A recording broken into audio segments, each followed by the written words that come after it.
ஜென்ம பந்தம் மனைவி என்பது.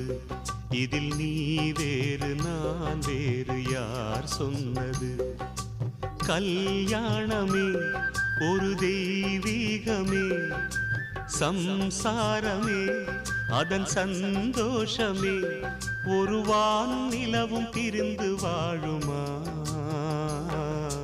ஏழேழு ஜென்ம பந்தம் மனைவி என்பது.